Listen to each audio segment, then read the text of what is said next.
saluto da Heavy Metal Heaven. Oggi ci occupiamo di un disco prog rock molto particolare, strano e pieno di sonorità, a volte anche troppo per riuscire a incidere del tutto.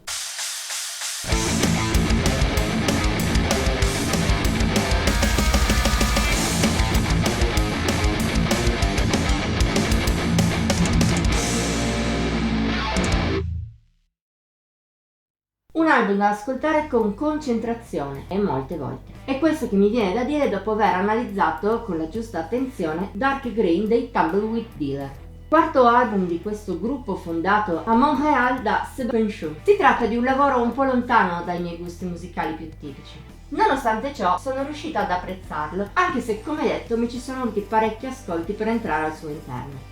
Colpa principalmente del genere complesso, poco immediato e anche piuttosto strano che il gruppo del Quebec suona. La base su cui Dark Green poggia è un progressive rock che, pur guardando in parte al passato, ha le radici ben puntate nel presente. A tratti psichedeliche, le atmosfere sono però spesso più dirette. Merito anche delle copiose influenze, soprattutto dal post-rock, ma in parte anche da generi come la musica elettronica, l'hard stoner rock e a tratti persino il metal, il blues e l'R&B, l'alternative, lo shoegaze e tanto altro. Il tutto declinato in un senso strumentale quasi al 100% e rivolto a un fine che almeno a me è sembrato più che altro il puntare sulla bizzarria. Il risultato di tutto ciò è un saliscendi tra momenti più spogli e altri pieni di suoni, a volte anche troppo. Lungo la scaletta, a tratti, i Tumbleweed Dealer sembrano mettere troppa carne al fuoco, come se volessero dimostrare di essere bravi. Che poi a livello strumentale siano musicisti di alto livello è fuori di dubbio, ma a tratti la loro musica perde comunque di direzione. È il principale difetto di Dark Green, insieme a una certa omogeneità di contenuti, che contribuisce al senso di smarrimento, non in senso positivo, che l'album causa. Un peccato contando che invece altrove i canadesi sono capaci di fare la differenza.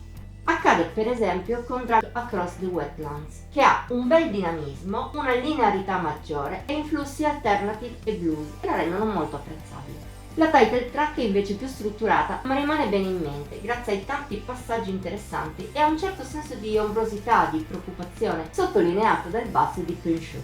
Da citare anche A Distant Fever in the Fog, in apertura. È una bella canzone, breve ma intensa, anche se un po' fuorviante con i suoi toni oscuri, più post-rock. D'altra parte invece abbiamo Ghost Dressed in Wigs. A livello musicale non è malaccio, ma il rap di Chelsea Ramos, che la rende l'unica traccia cantata del disco, è troppo invadente e la rovina.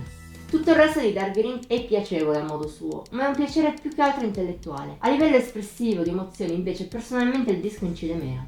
Forse un po' è anche colpa mia del fatto che, come detto, non è il mio genere e preferisco musica che sappia colpirmi di più a livello di sensazioni evocate. Di conseguenza mi sentirei di consigliarlo a chi ama il rock progressivo più strano e sperimentale e a chi cerca musica da ascoltare con calma, sul divano, in una serata tranquilla. Forse però chi cerca atmosfere più incisive anche all'interno del genere può trovare qualcosa di ben più adatto. Voto di Heavy Metal Heaven 73 su 100. Per oggi abbiamo concluso. Se hai apprezzato la recensione faccelo sapere nei commenti, oltre a mettere like e condividere. Puoi inoltre iscriverti al nostro canale e attivare la campanella delle notifiche per non mancare neppure uno dei contenuti pubblicati con cadenza settimanale. Infine puoi seguirci su Facebook, Instagram e Twitter. Al solito trovi il link in descrizione. Ci vediamo la prossima volta!